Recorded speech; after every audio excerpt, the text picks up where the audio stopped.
Hey friends, welcome to movie hunter. So আজকে আমি আলোচনা করব একটি চাইনিজ বা তাইওয়ান মুভি নিয়ে, যেটি হলো আওয়ার টাইমস বা আমাদের সময়গুলো। ছবিটি মূলত মুক্তি পেয়েছে 2015 সালে। এটি একটি জনপ্রিয় চীনা রোমান্টিক কমেডি ড্রামা মুভি। এটি পরিচালনা করেছেন ফ্র্যাঙ্কি চেন ও সিনেমাটিতে প্রধান চরিত্রে অভিনয় করেছেন সুং এবং ড্যারেন ওয়াং, ভিভিয়ান সুং ও ড্যারেন ওয়াং। সিনেমাটি মূলত স্কুল জীবন, বন্ধুত্ব, প্রেম এবং জীবনের জটিলতাগুলোকে কেন্দ্র করে গড়ে উঠেছে। চলো শুরু করা যাক মুভিটির প্রধান কাহিনী নিয়ে। মুভিটির কাহিনী শুরু হয় লিন জেনজিন বা ওরফে ভিভিয়ান সুং নামের একজন সাধারণত স্কুল ছাত্রীর মাধ্যমে। তিনি একটি সাধারণত মধ্যবিত্ত পরিবারের মেয়ে এবং পড়াশুনো ও তেমন একটা ভালো নয়। তার জীবনের প্রধান আনন্দ হলো জনপ্রিয় গায়ক অ্যান্ডি লাউ এর প্রতি তার অগাধ ভালোবাসা। জানি না লাউটা কি, কি খাওয়ার লাউ না এমনি লাউ, হোয়াট এভার, ওকে।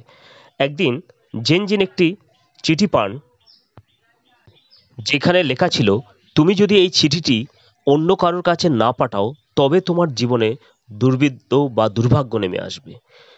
তিনি চিঠিটি অন্য কারো কাছে পাঠানোর জন্য বেছে নেন ক্লাসের সবচেয়ে দুর্বৃত্ত ছাত্র। প্রত্যেকটা ক্লাসে যেমন থাকে আর কি, একটু বদমাস টাইপের আর কি ছাত্র, তাদের মনটা কিন্তু ভালো হয়। তো তেমনই একটি আর কি দুর্বৃত্ত ছাত্র, তার নাম হচ্ছে সু তাওই বা ড্যারেন ওয়াংকে। সু তাওই স্কুলের গ্যাং লিডার এবং সবাই তাকে ভয় পায়। সে তার নিজের জীবনকে কঠিন এবং বিশৃঙ্খল করে রাখলেও তার মধ্যে লুকিয়ে আছে এক কোমল হৃদয়।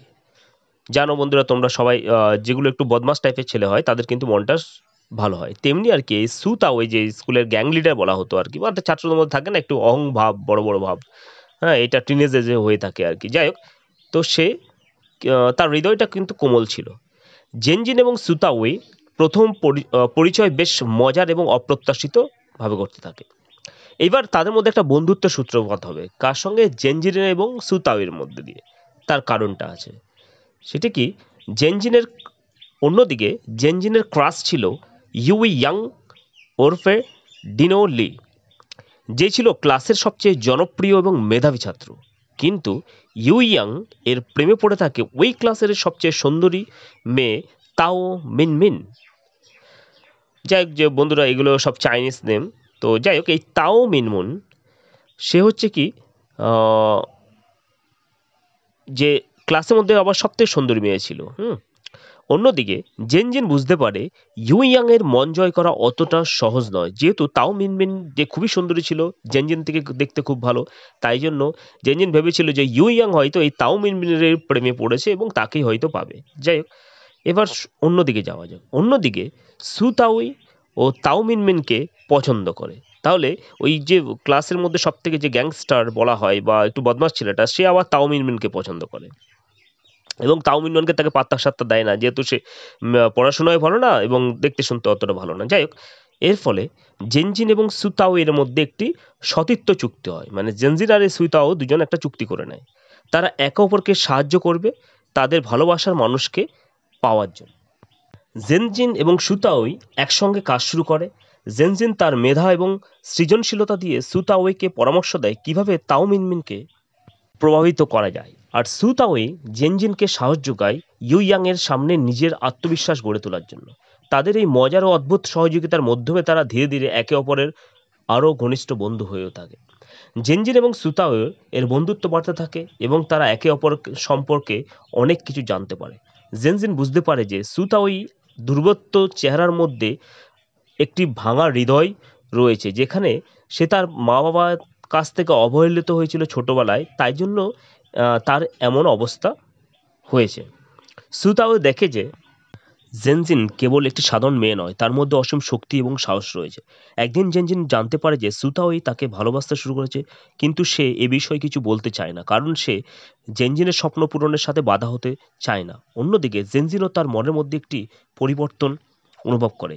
ইউইয়াং এর প্রতি তার মুগ্ধতা ধীরে ধীরে ফিকে হয়ে যায় এবং সে বুঝতে পারে যে সুতাওই তার জীবনের একটি বিশেষ ব্যক্তি হয়ে উঠেছে।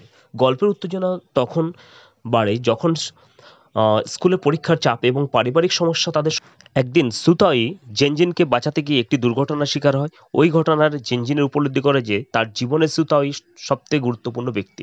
সুতাই ধীরে ধীরে সুস্থ হয়ে ওঠে, কিন্তু জেনজিনের সাথে তার যোগাযোগ হয় না। জেনজিন তার পড়াশোনার মনোযোগ দেয় এবং ভবিষ্যতে জন্য নিজেকে প্রস্তুত করতে থাকে।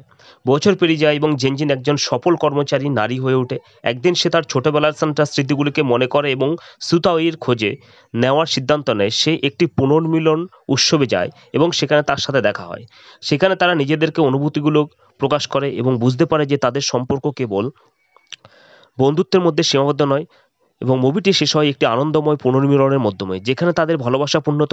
মুভিটি প্রধানত একটি শৈশবকালের জীবন এবং স্কুলের স্মৃতি ও প্রেমকে অনুসরণ করে রচিত। সুতরাং সমস্ত কিছু পর্যবেক্ষণ করলে দেখা যায় মুভিটি একটি সার্থক এবং প্রেমের কাহিনী। অবশ্য বন্ধুরা, ছিল এটি একটি চাইনিজ বা তাইওয়ানের একটি স্কুল বা কলেজ জীবনের একটি মুভি। তো ভালো লাগলে তোমরা ভিডিওটি সাবস্ক্রাইব এবং শেয়ার করবে বন্ধুদের মধ্য দিয়ে, যাতে সবাই মুভিটির আনন্দ নিতে পারে। ধন্যবাদ সকলকে।